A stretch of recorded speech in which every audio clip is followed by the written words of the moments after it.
নমস্কার বন্ধুরা, বাঙালি রেসিপিতে স্বাগত। আজকে আমি আমার চ্যানেলে আবার একটা নতুন রেসিপি নিয়ে চলে আসছি। পুর ভরা রাজস্থানি লঙ্কার পকোড়া আমি কিভাবে তৈরি করছি বন্ধুরা দেখতে থাকুন। প্রথমে আমি রাজস্থানি লঙ্কা নিয়েছি, সেখানে আমি একটা চাকুর সাহায্যে মাঝ বরাবরই চিড়ে নেব।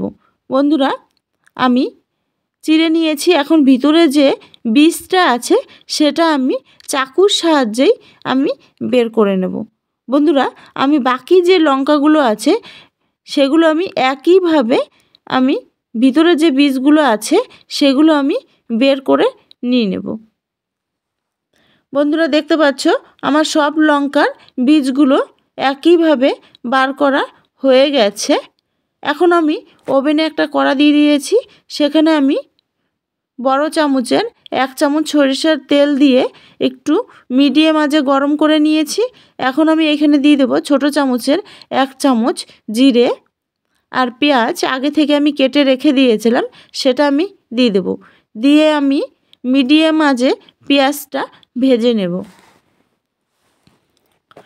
বন্ধুরা দেখো আমার ভাজা একটু হয়ে আসছে। এখন এখানে আমি অল্প পরিমাণে নুন আর অল্প পরিমাণে হলুদ গুঁড়ো আর রেড চিলি পাউডার দিয়ে দেব।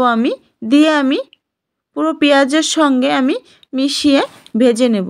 বন্ধুরা আমি আগে থেকে আলু সিদ্ধ করে রেখে দিয়েছিলাম, সেটাও আমি দিয়ে দেব। দিয়ে আমি 2 থেকে 3 মিনিট আমি পেঁয়াজ আর আলু সিদ্ধটা আমি ভেজে নেব, একটা পুর তৈরি করে নেব। বন্ধুরা আমার পুরটা ভাজা হয়ে আসছে। এখন আমি এখানে দিয়ে দেব ছোটো চামচের 1 চামচ চাট মশলাটা দিয়ে দেওয়ার পরে আমার পুরটা তৈরি হয়ে গেছে। এখন আমি একটা প্লেটে তুলে নিয়েছি, আর এদিকে যে আমি লঙ্কাগুলো চিড়ে রেখে দিয়েছিলাম, এখন আমি পুরটা নিয়ে আমি লঙ্কার ভিতরে ভরে দেব। এইভাবেই আমি বাকি লঙ্কার ভিতরেও আমি একইভাবে পুরগুলো ভরে দেব। বন্ধুরা আমার পুর ভরা হয়ে গেছে। এখন আমি একটা বাটার রেডি করে নেব। এর জন্য আমি একটা বাটি নিয়েছি, সেখানে আমি 1/2 কাপ দেব চালের গুঁড়ো, 1/2 কাপ দিয়ে দেব বেসন, দিয়ে দেব হলুদ গুঁড়ো, পরিমাণ মতো দেব নুন,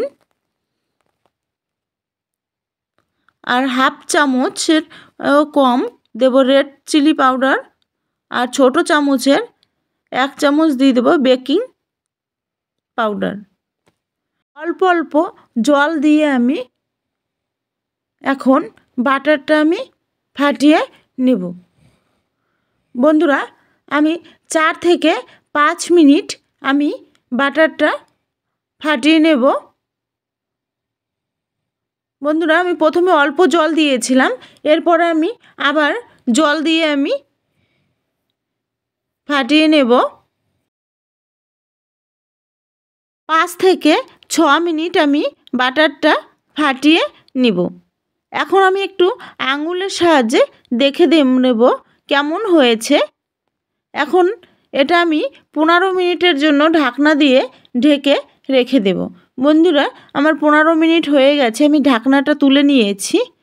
আর আমি যে লঙ্কা পুর ভরে রেখে দিয়েছিলাম সেগুলো আমি দিয়ে পকোড়ার শেপে তৈরি করে নেব। আর ওভেনে আমি কড়াই দিয়ে সেখানে সাদা তেল হাই আঁচে গরম করে নিয়েছি। এখন আমি লঙ্কার পকোড়াগুলো দিয়ে মিডিয়াম আঁচে ভেজে নেব। বন্ধুরা আমি প্রথমে পিঠটা আমি উল্টে নিয়েছি। 2 থেকে 3 মিনিট আমি পকোড়াগুলো আমি ভেজে নিয়ে নেব। বন্ধুরা দেখতেই পাচ্ছ আমার পকোড়াগুলো ভাজা হয়ে গেছে। এখন আমি একটা প্লেটে তুলে নেব।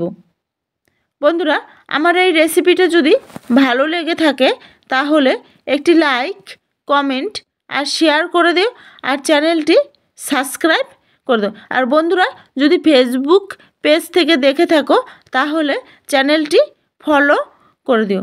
আবার দেখা হবে অন্য কোনো রেসিপির সঙ্গে। ধন্যবাদ।